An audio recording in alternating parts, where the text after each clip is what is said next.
आदिवासी अध्युषित अंचल मालकानगिरी रे जो भली भाबरे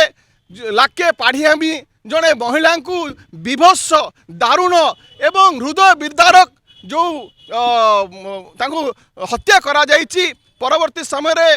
तांकर छाती चिरी दिया जायछि एवं गण दुष्कर्म करा जायछि जहाँ ओडिशा इतिहास रे केबे आगुरु देखा जाय नथिला जेते घटना घटिछि ये सबको टपिगला एवं आदिवासी मुख्यमंत्री आज नीरव द्रष्टा साजिଛନ୍ତି मालकानगिरी जलुची भितर भितर कुहुलुची